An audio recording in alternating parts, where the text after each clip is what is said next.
안녕하세요. 달콤한 책방, 책방지기 아이리스입니다. 오늘 들려드릴 흥미진진한 이야기는 그리스 신화에 나오는 여러 신들 중에서 태양의 신 아폴론, 사냥의 여신 아르테미스, 전령의 신 헤르메스의 신화입니다. 그리고 올림포스의 최대 스캔들 아프로디테의 남자들 이야기를 준비했습니다. 올림포스의 최고 아름다운 미의 여신 아프로디테의 남편과 정부들, 과연 그들은 누구였을까요? 궁금하시죠? 잠시 후에 만나보세요. 아폴로는 빛, 음악, 예언, 치유, 그리고 예술의 신입니다. 그는 제우스와 뮤즈 레토의 아들로 태어났는데요. 아름답고 강력한 외모와 뛰어난 능력으로 유명합니다. 그래서 제우스 못지않게 바람둥이였다고 하지요. 아폴론의 쌍둥이 누나인 아르테미스는 민첩하고 활 쏘는 모습으로 자주 묘사되는데 순결의 여신, 달의 여신, 사냥의 여신, 야생동물의 여신이기도 합니다. 전령의 신 헤르메스는 제우스와 마이아 사이에서 태어났습니다. 그는 다리와 모자에 날개를 달고 다녔는데 이 날개 덕에 세상 구석구석을 아주 빠르게 다닐 수 있었습니다. 또 그는 날렵한 몸만큼이나 머리도 빨리 돌아가서 거짓말도 능숙했습니다. 그래서 상인과 도둑의 신이 되었습니다. 헤르메스가 훔쳐낸 것은 아폴론의 소들을 시작으로 포세이돈의 삼지창, 헤라의 마차, 아르테미스의 활, 하데스의 투구 등 우리가 신화를 읽으면서 가장 갖고 싶어하는 보물들입니다. 심지어 제우스의 벼락을 훔쳐냈을 때에는 제우스가 화를 버럭내며 이제부터 신들과 인간들의 심부름꾼 노릇이나 하라고 했답니다. 그래서 헤르메스는 전령의 신이 되었습니다. 자, 이제 그들의 이야기 속으로 들어가 보겠습니다.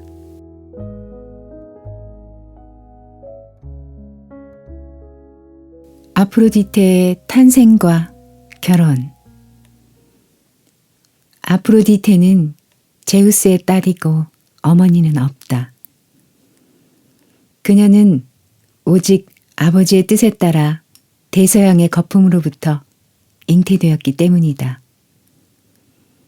어느 아름다운 봄날 아침, 올림포스의 신들이 신성한 산에 발치개까지 드리워진 해변에서 일광욕을 즐기고 있을 때 급류에 떠밀려온 바닷가에 소라 고둥 하나가 그녀를 해변가에 부드럽게 눕혀놓았다. 그녀는 기다란 금발에 크고 푸른 눈, 장밋빛 피부와 반짝이는 하얀 치아를 가진 놀랍도록 아름다운 모습이었다. 날씬하면서도 알맞게 살이 붙은 몸에는 고혹적인 향기를 바라는 향수가 가볍게 드리워졌을 뿐 옷이라고는 아무것도 걸치지 않았다. 그녀는 자신이 총애하는 비둘기 한 마리를 데리고 있었다. 아프로디테의 도착은 신들 세계에 동요를 불러일으켰다. 모든 신들이 자기 아내들은 소홀히 한 채 그녀를 올림포스에 초대하려고 앞을 다투었기 때문이다. 질투심으로 얼굴이 새하얘진 여신들은 그녀에게서 어떤 결점, 비판의 대상이 될 만한 아주 조그마한 결점이라도 찾아내려 했지만 헛일이었다. 헤라의 탄원으로 제우스는 신들의 마음을 가라앉히기 위해 아프로디테에게 옷을 입을 것을 명령했고, 아프로디테는 무릎까지 내려오는 긴 속옷을 입었다. 헤파이스토스는 그녀를 위해 황금과 보석으로 만든 마술 벨트를 하나 만들어 주었는데, 그 벨트를 차면 누구도 저항할 수 없는 매력을 발산할 수 있었다.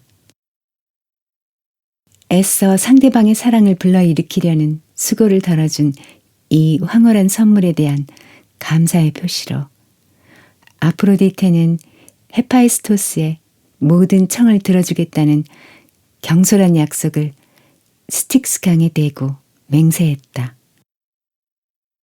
헤파이스토스는 즉각 네, 아내가 되어주세요. 라고 했고, 아프로디테는 거절할 수 없었다. 제우스와 헤라로부터 우여곡절 끝에 결혼 승낙을 얻어낸 헤파이스토스는 즉각 성대한 결혼식을 올렸고, 신혼부부는 키클롭스들의 도움으로 지어진 궁전에 자리를 잡았다. 호화로운 궁전과 무엇이든 거절하지 않고 온갖 선물을 해주는 남편에도 불구하고 그녀는 금세 헤파이스토스에게 실증이 났다. 억척스런 일꾼이던 헤파이스토스는 아침 5시면 일어나 대장간으로 나갔고, 수없이 밀려들어오는 신들의 주문품을 만들어내느라, 그리고 다급한 고장과 수리를 처리하느라 온종일 공장에서 보냈다. 그리고 피곤해 지친 더러운 몸으로, 게다가 과로로 기분까지 나빠져서 자정이 넘어서야 집으로 돌아오곤 했다.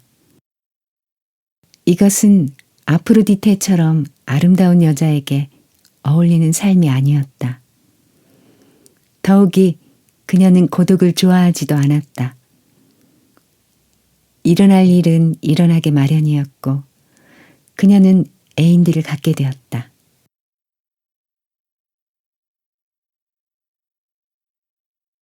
아네모네 꽃으로 피어난 아도니스. 아프로디테의 첫 번째 애인 아도니스는 평범한 인간이었지만 아마도 인간 세상에서 나올 수 있는 가장 아름다운 남자였을 것이다. 키프로스 왕의 아들인 그는 대단한 유혹자이면서 동시에 탁월한 사냥꾼이었다. 아프로디테가 그를 만나 반해버렸을 때 그의 나이 겨우 20이었다. 그리하여 아도니스는 몇 달인가를 몹시 고단하게 보내야 했다. 밤이면 아프로디테의 두 팔에 안겨 거의 잠을 자지 못했고, 낮이면 쉬는 대신 사냥을 나갔다. 그에게 닥친 비극적인 사고도 아마 이러한 누적된 피로 때문이었을 것이다. 어느 날 아도니스는 상처를 입은 채 도망가던 멧돼지를 추격하고 있었는데, 멧돼지가 갑자기 몸을 돌려 그를 덮쳐와 대퇴부 동맥을 끊어버린 것이다. 아도니스는 순식간에 피를 쏟아내며 그 자리에서 절명하고 말았다. 늦게서야 도착한 아프로디테는 땅 위에 떨어진 아도니스의 피 몇 방울을 봄철에 잠깐 피는 매혹적인 꽃인 아네모네로 변하게 했다. 그러나 아도니스의 모험은 그것으로 끝나지 않았다. 일단 죽고 나자 황천으로 내려갔는데 거기에는 아프로디테가 헤파이스토스를 지겨워한 것 못지않게 남편인 하데스를 지루하게 여기던 페르세포네가 살고 있었던 것이다. 그리하여 사랑의 여신의 정보였던 아도니스가 이번에는 죽음의 여신의 정부가 되었다. 그러한 사실을 알게 된 아프로디테는 분개했다. 그녀는 제우스에게 아도니스를 돌려달라고 요청했고 페르세포네는 자기가 가져야 한다고 주장했다. 제우스는 어찌해야 했을까? 나중에 이와 동일한 상황에 빠졌던 솔로몬의 왕처럼 분쟁의 대상이 된 아도니스의 육체를 두 쪽으로 절단해야 하는가? 제우스는 좋은 꾀를 생각해냈다.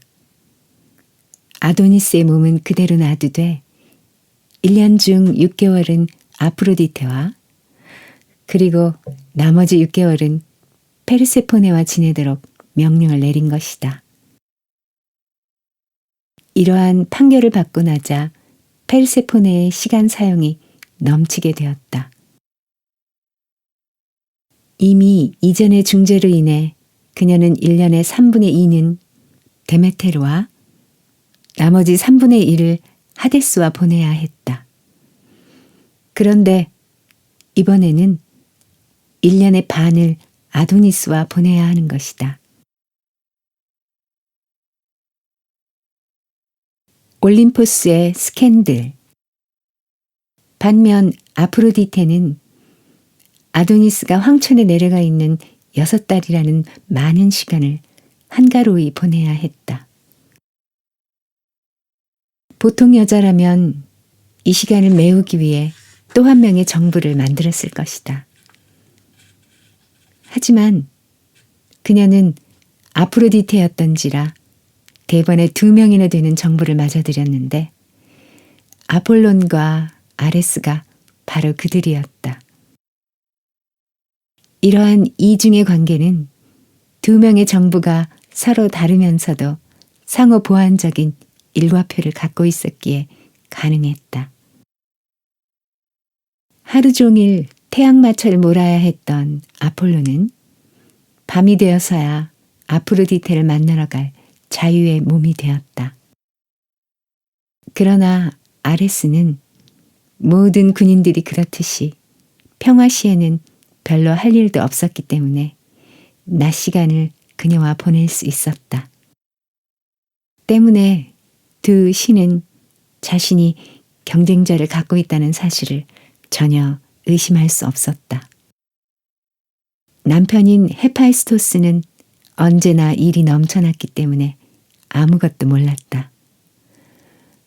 단지 그는 얼마 전부터 아프로디테가 자신이 일을 너무 많이 한다고 비난하지도 않고 매일 밤늦게 집에 돌아올 때마다 상냥하고 기분 좋게 맞이한다는 사실에 놀랐을 뿐이다.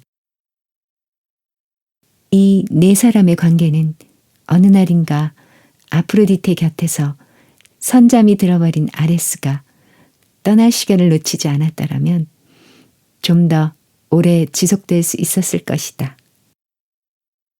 하늘을 한 바퀴 돌고 난 아폴로는 마차를 챙겨놓고 매일의 약속 장소를 은밀히 찾아갔다.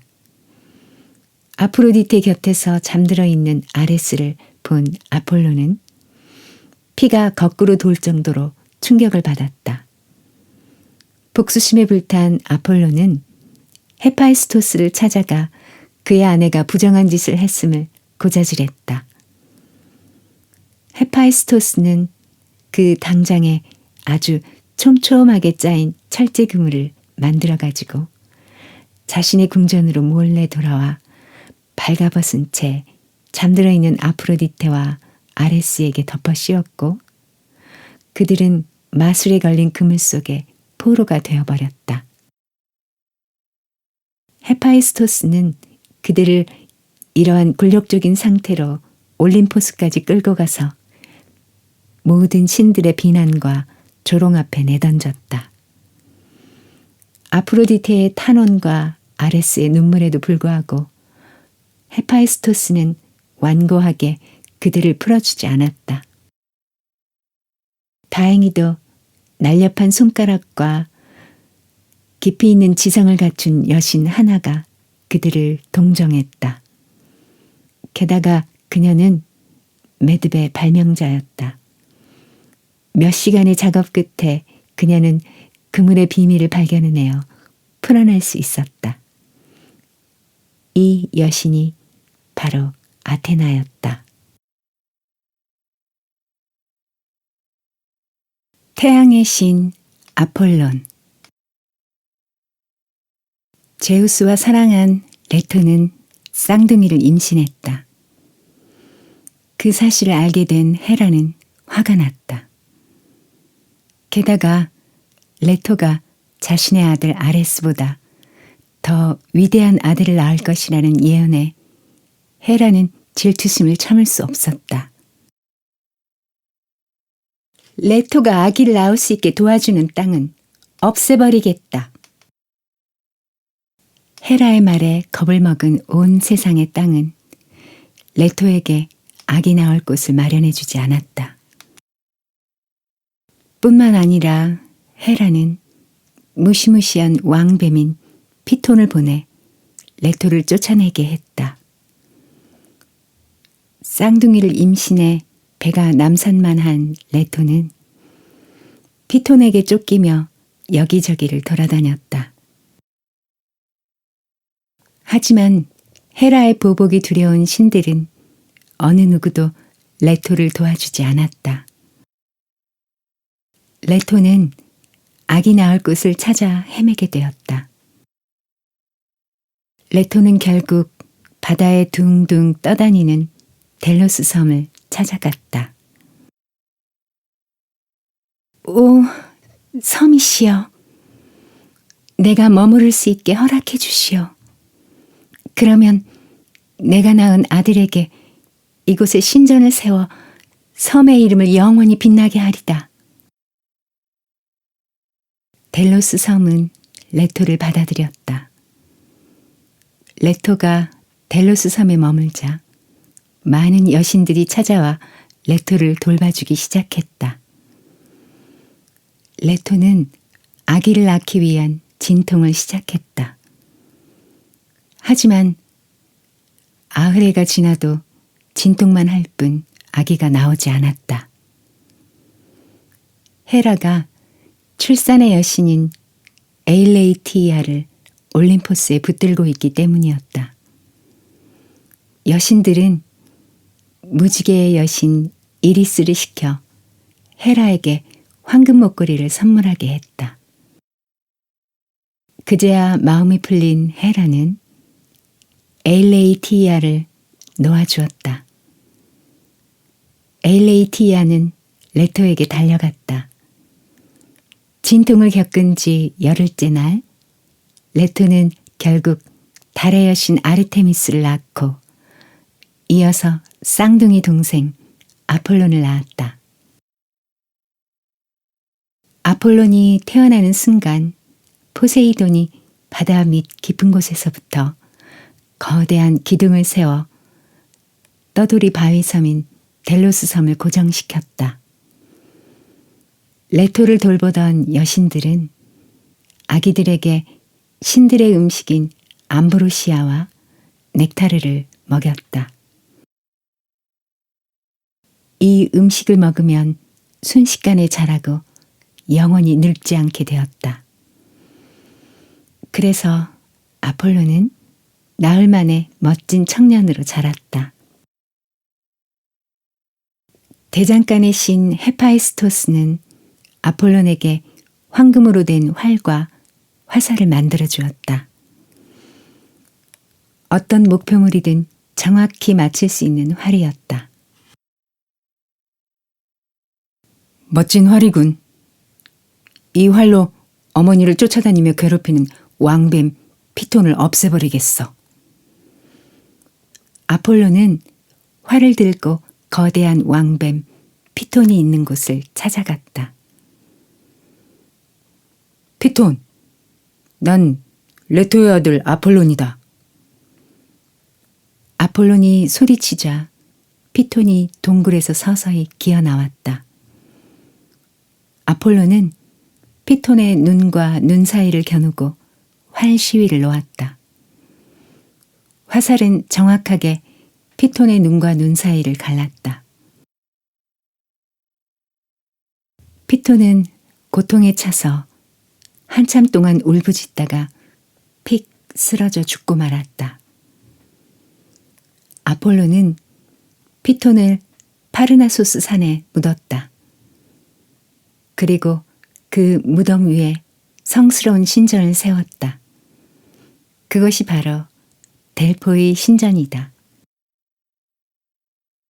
이곳에서 아버지 제우스 신의 뜻을 인간에게 전하고 황금 리라를 연주하고 활을 쏘며 지내야겠군. 그 뒤 사람들은 신분의 높고 낮음에 상관없이 무엇인가 중대한 결정이 필요할 때에는 델포의 신전에 참배하고 아폴론의 계시를 받았다. 아폴로는 신의 계시를 청하는 사람들에게 제우스를 대신해서 앞으로 일어날 불운이나 중요한 결정들을 내려주었다. 신의 계시라는 절대적인 힘과 무예를 갖춘 아폴로는 그리스 12신 가운데 제우스 다음으로 강한 권력을 가진 신이 되었다. 아폴로는 델로스 섬에 자신의 신전을 세웠다. 그리고 1년에 한 번씩은 자신의 탄생을 기념하는 축제에 참여했다. 그때마다 온 세계에서 많은 사람들이 아폴론에게 바칠 물건을 들고 찾아왔다. 그래서 델로스 섬은 곡식이 자라지 않는 바위섬인데도 불구하고 부족한 게 하나도 없는 곳이 되었다. 아프로디테가 가장 아름다운 여신이었다면 가장 아름다운 남신은 아폴론이었다.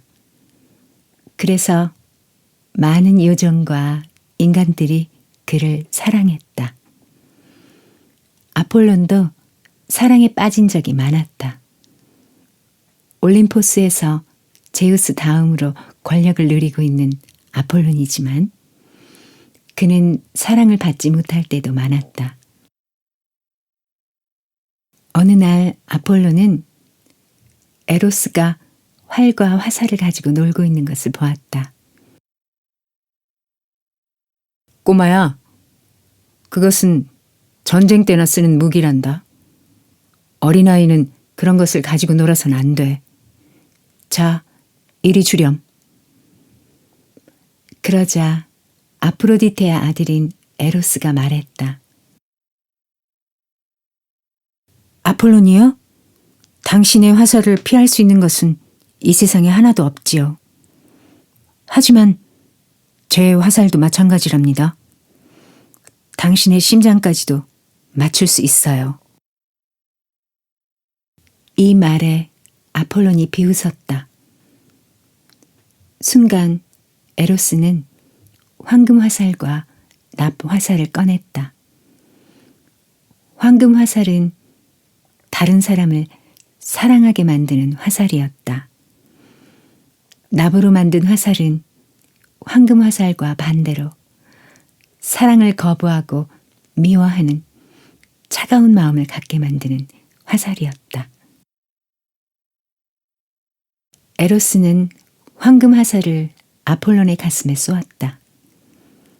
그리고 납 화살은 시리아의 전원에 살았던 강의 신 라돈의 딸인 요정 다프네의 심장에 쏘았다. 다프네는 눈부시게 아름다웠다. 아버지 페네이소스는 다프네에게 여러 번 적당한 사람을 골라 결혼할 것을 권했다. 그러나 다프네는 숲속에서 사냥하며 뛰어놀기를 즐길 뿐 남자에게는 관심이 없었다. 에로스의 황금 화살을 맞은 아폴로는 다프네를 보고 사랑에 빠지고 말았다. 아폴로는 다프네를 쫓아다니며 청혼했다. 하지만 에로스의 납화살을 맞은 다프네는 결혼할 마음이 전혀 없었다. 아폴론이 쫓아오자 다프네는 바람보다 더 빨리 도망쳤다. 아폴론도 지지 않고 쫓아갔다. 난 제우스의 아들 아폴론이요. 제발 도망가지 마시오. 난 당신을 사랑하오. 제발 내 사랑을 받아주시오. 아폴론이 간절히 빌었다. 하지만 다프네는 아폴론의 말에 귀 기울이지 않고 도망쳤다. 아폴론의 눈에는 도망치는 다프네의 모습조차 아름답게 보였다. 아폴론은 사냥개가 사냥감을 쫓아가듯 다프네를 끈질기게 쫓아갔다. 다프네는 도망치는 데 지쳐 쓰러지고 말았다. 하지만 아폴론에게 붙잡히기는 싫었다. 다프네는 아버지인 강의 신 페네이오스에게 빌었다. 아버지, 절 숨겨주세요. 아니면 저의 모습을 변하게 해서 아폴론의 손길이 닿지 않게 해주세요. 다프네의 말이 끝나자마자 다프네의 몸이 점점 굳어지며 가슴이 보들보들한 나무 껍질로 뒤덮이기 시작했다. 머리카락은 잎이 되고 팔은 가지가 되었으며 그녀의 발은 뿌리가 되어 땅속 깊이 파고들었고 얼굴은 가지 끝이 되었다. 아폴로는 월개수로 변한 다프네를 보고 깜짝 놀랐다. 줄기를 만지니 바르르 떠는 것이 느껴졌다. 다프네요. 당신은 내 아내가 되지 못하지만 내 왕관이 되어줄 것이요. 뿐만 아니라 위대한 승리자들의 머리에도 당신이 부로 만든 관을 씌워줄 것이요. 그리고 당신이 늘 푸르게 할 것이요. 아폴로는 월개수로 변한 다프네를 껴안으며 축복을 내렸다. 아폴로는 제우스의 믿음과 사랑을 독차지했다. 하지만 아폴론도 제우스에게 대든 적이 있었다. 아폴로는 코로니스와 사랑하여 아스클레피오스라는 아들을 낳았다. 아스클레피오스는 뛰어난 의술로 죽은 사람까지 살려냈다. 그러자 하데스가 제우스에게 불만을 표시했다. 아니, 죽은 사람을 살린다면 내 체면이 뭐가 되는 거요? 결국 제우스는 하데스의 불만을 받아들여 번개로 아스클레피오스를 죽이고 말았다.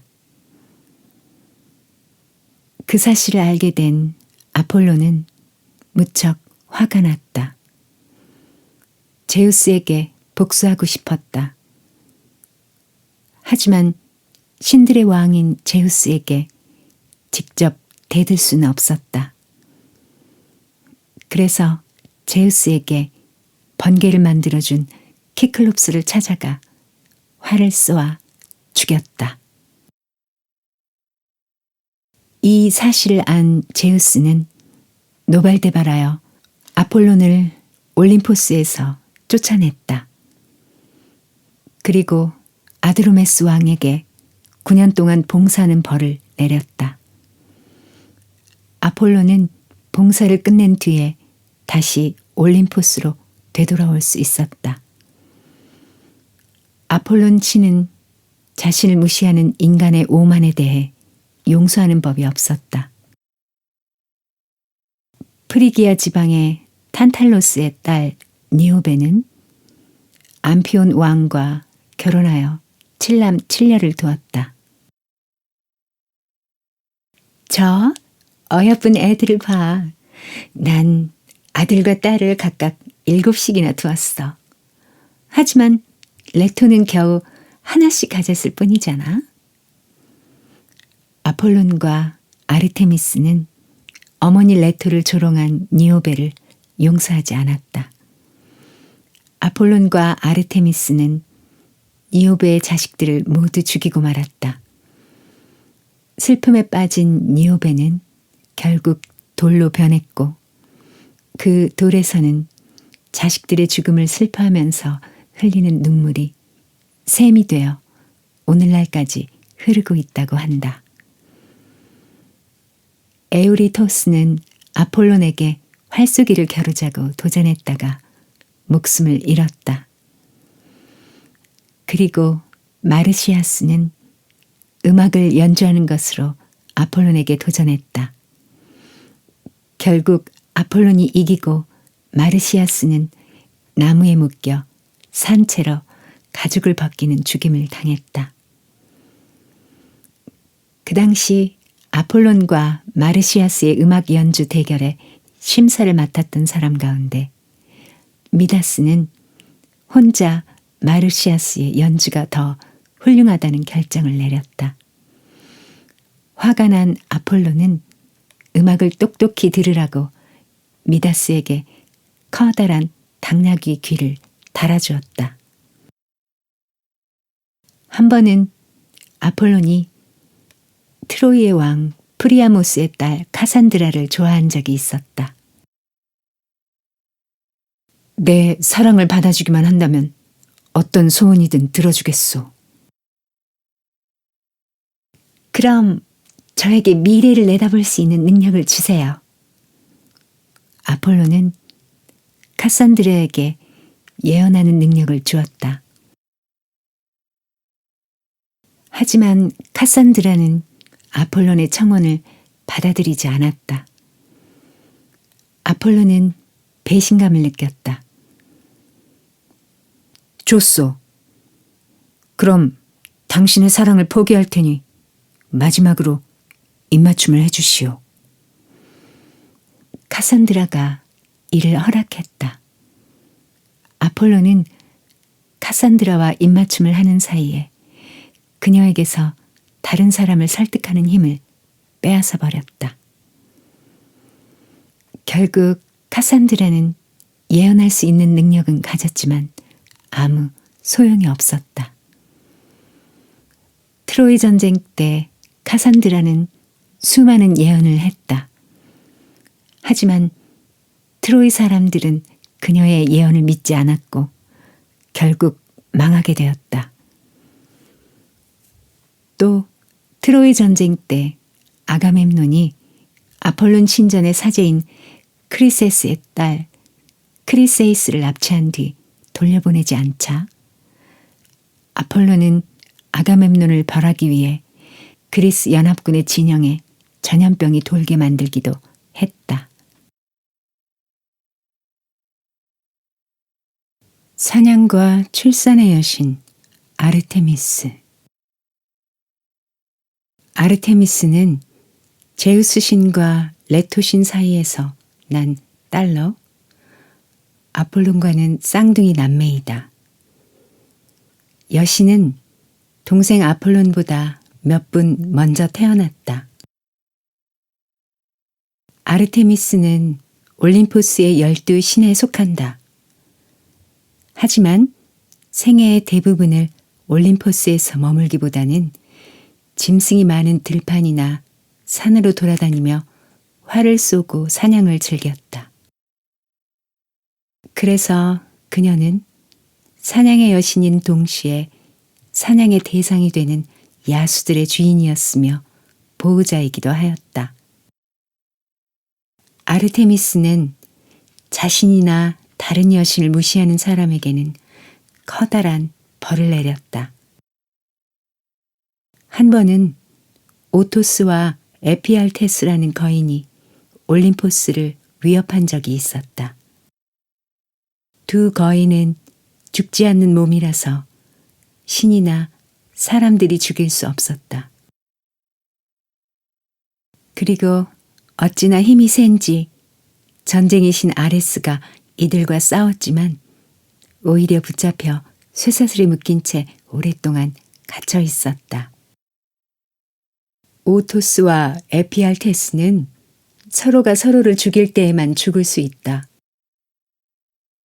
운명의 여신인 모이라의 말에 아르테미스는 꾀를 생각해냈다. 두 형제가 사냥을 할 때 아르테미스는 뒤를 쫓아갔다. 두 거인이 조금 떨어진 채 커다란 사슴을 쫓고 있었다. 두 거인은 사슴이 다가오자 활을 들어 사슴을 겨누었다. 아르테미스는 재빨리 사슴을 두 거인 사이에 놓아두었다. 두 거인은 그것도 모른 채 활시위를 당겼다. 그 순간 아르테미스는 사슴을 다른 곳으로 옮겨버렸다. 그러자 사슴을 겨누던 화살은 서로의 이마에 박히고 말았다.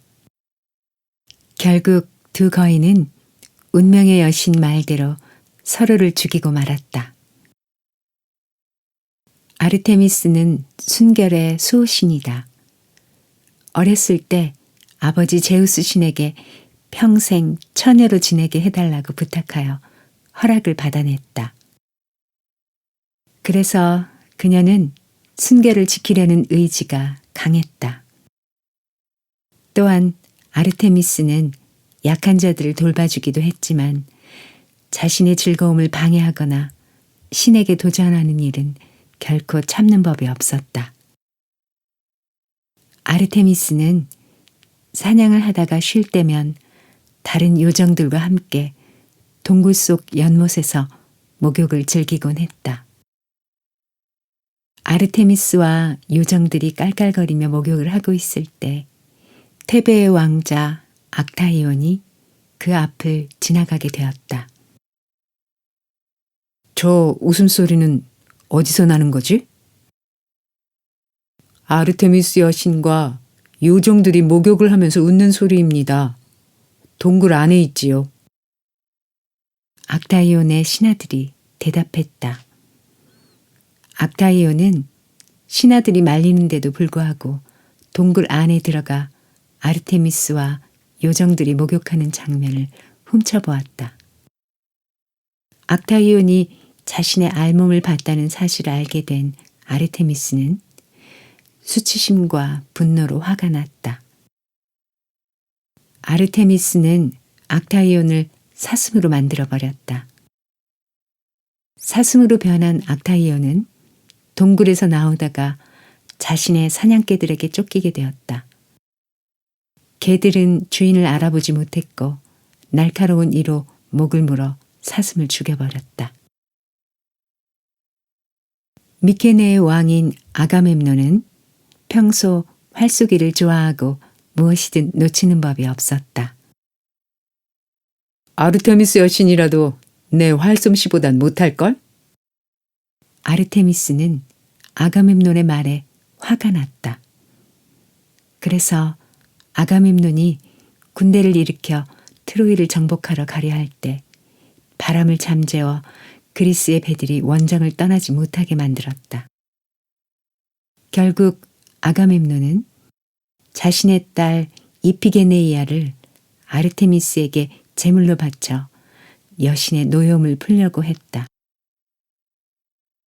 이때 아르테미스는 죽을 처지에 놓인 이피게네이아를 불쌍히 여겨 그녀 대신 암사슴으로 제물을 바꾸어 놓았다.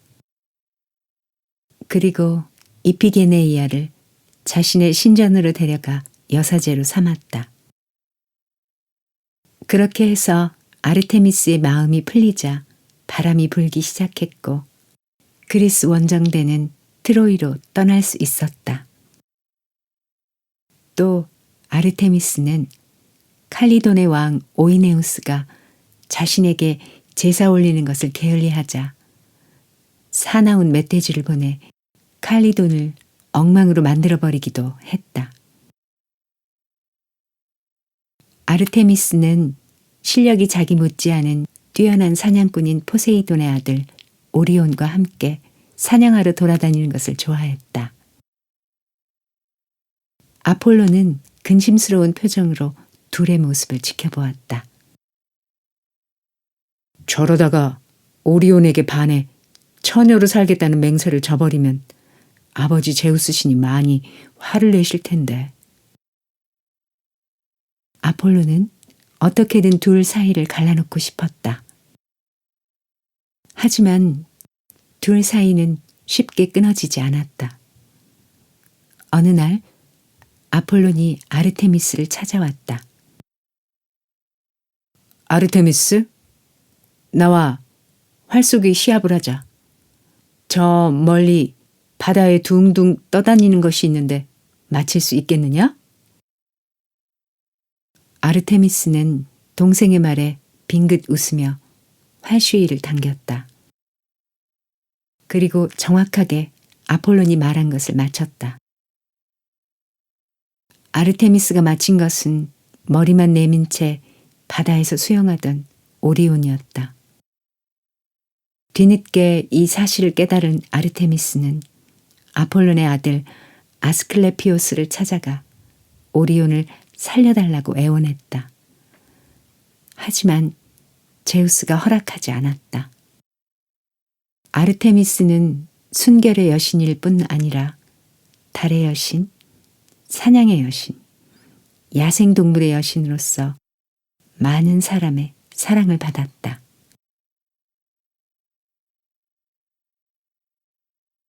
전령의 신 헤르메스. 제우스 신이 올림포스 산에서 인간 세상을 내려다보고 있었다.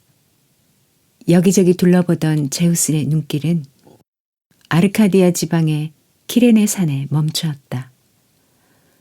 제우스는 키레네 산 중턱에 자리 잡은 동굴에서 나오는 마이아를 보고 눈길을 뗄 수 없었다. 마이아는 두 어깨로 하늘을 떠받칠 의무를 짊어진 거인 신 아틀라스의 딸이다. 마이아의 아름다움에 마음을 빼앗긴 제우스는 용기를 내어 올림포스 산에서 내려와 마이아가 있는 동굴로 찾아갔다.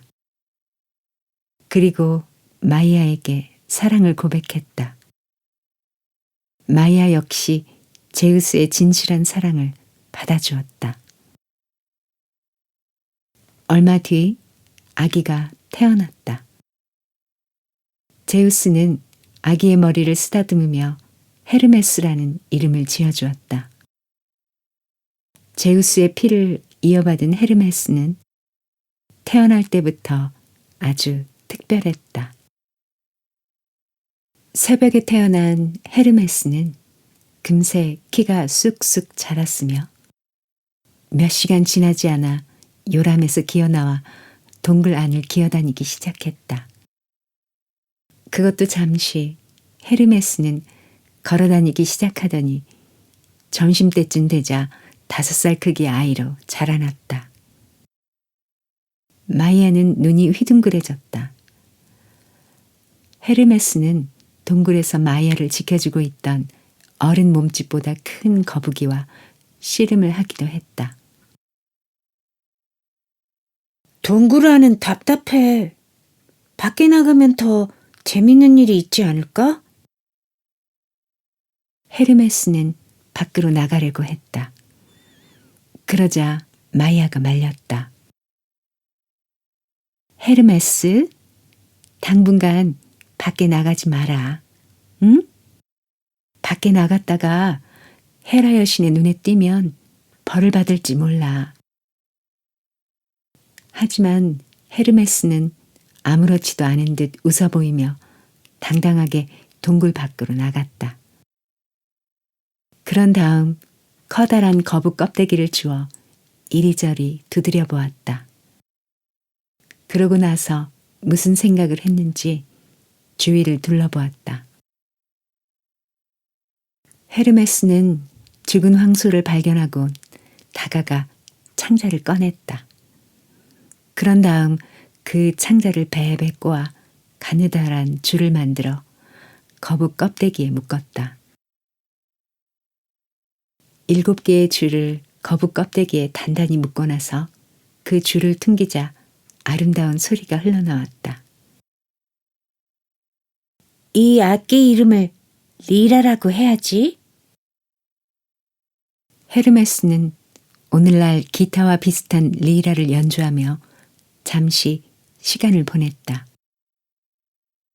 헤르메스는 또다시 심심해졌다. 저 멀리 넓게 펼쳐진 풀밭에서 50마리의 소들이 한가로이 풀을 뜯고 있는 것이 보였다. 그 소들은 태양의 신이자 음악의 신인 아폴론이 맡아 기르고 있던 동물이었다. 하지만 이제 갓 태어난 헤르메스는 그 사실을 몰랐다.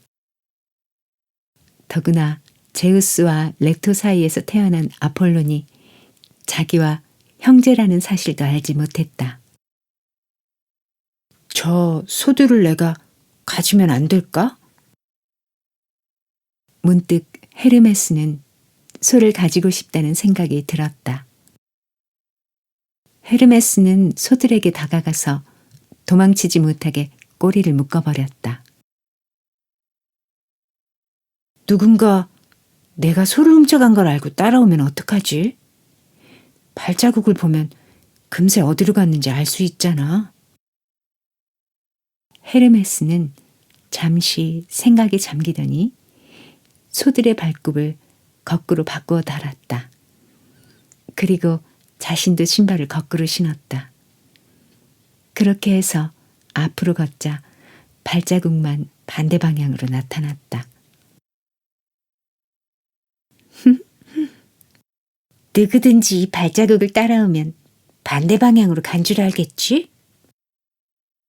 헤르메스는 웃음을 터뜨리며 소들을 이끌고 동굴로 돌아갔다. 하지만 소를 잃어버린 아폴로는 헤르메스를 쉽게 찾아냈다. 헤르메스, 네 동굴에서 내 소들이 빠져나갔구나. 대체 어디에 숨긴 것이냐? 마이아는 벌받을까봐 두려웠다. 마음을 진정하시고 동굴 안으로 들어오세요. 마이아의 말에 아폴로는 동굴로 들어갔다. 그러고 나서 동굴 안에 있는 소들을 보고는 헤르메스의 꾀에 깜짝 놀랐다. 하지만 자기 소를 훔쳐갔다는 사실에 화가 누그러지지 않았다. 그때 헤르메스는 아폴론의 마음을 풀어주기 위해 숨겨놓았던 리라를 꺼내들고 흥겹게 연주했다. 거북 껍데기에서 아름다운 음악이 흘러나오자 아폴론도 눈을 감고 귀를 기울였다. 아름다운 음악 소리에 아폴론의 표정이 점점 밝아졌다. 아폴론은 음악의 신답게 아름다운 악기 소리에 금세 화를 풀고 말았다. 앞으로는 소를 훔치지 않겠어요. 그리고 이 리라를 약속의 표시로 드리겠습니다. 아폴로는 고개를 끄덕이며 리라를 받았다. 좋아. 그렇다면 나도 너에게 선물을 하나 주지. 아폴론이 헤르메스에게 지팡이를 하나 건네주었다. 2마리의 뱀이 서로 감겨 있고 꼭대기에는 쌍날개가 있는 지팡이였다. 이건 바로 카두케우스란다. 목동과 가축의 수호신임을 상징하는 거지. 이것이 있으면 2번 다시 가축을 훔치겠다는 마음을 먹지 않을 테니까. 헤르메스는 아폴론의 마음을 사로잡았다. 하지만 헤라 여신의 질투는 여전히 두려웠다. 어떻게 하면 헤라 여신의 마음을 얻을 수 있을까? 헤르메스는 헤라 여신의 갓 태어난 아들인 아레스로 변해서 헤라 여신의 젖을 먹었다. 그러자 헤라도 더 이상 헤르메스를 미워할 수 없었다. 헤르메스야, 너도 헤라의 젖을 얻어먹었으니 진짜 신이라고 할 수 있단다. 너는 지혜가 뛰어나니 내 옆에서 항상 나를 돕도록 해라. 제우스가 이렇게 말하면서 헤르메스에게 날개가 달린 샌들을 주었다. 이 날개 달린 샌들은 어찌나 빠른지 이것을 신으면 몇 초 만에 지구 끝까지 날아갈 수 있었다. 그렇게 해서 헤르메스는 올림포스에서 신들의 명령을 전하는 전령 역할을 맡게 되었다. 지혜가 많고 정이 많은 헤르메스는 제우스와 신들이 시키는 일은 무엇이든 척척 해내었다. 게다가 헤르메스는 올림포스의 신들 가운데 가장 유쾌하고 발랄하고 영리하여 많은 신들의 사랑을 받았다. 어느덧 헤르메스는 늠름한 청년으로 자랐다. 얼굴에는 턱수염을 기르고 날개 달린 태가 넓은 모자인 페타소스를 썼으며 발에는 날개 달린 샌들을 신었고 손에는 카두케우스라는 지팡이를 들었다. 하루는 티폰이라는 괴물이 나타났다. 티폰은 땅 위에서 가장 무서운 존재인데 몸은 거대한 용의 모습을 하고 있고 뱀의 머리가 100개가 달렸으며 검은 혓바닥을 날름거리고 눈에서는 불길이 솟구쳤다. 게다가 티폰이 지나가기만 하면 폭풍과 회오리 바람이 일어 땅에 있는 모든 것을 파괴했다. 티폰이 올림포스 산을 향해 다가오자 올림포스의 신들은 겁을 먹었다.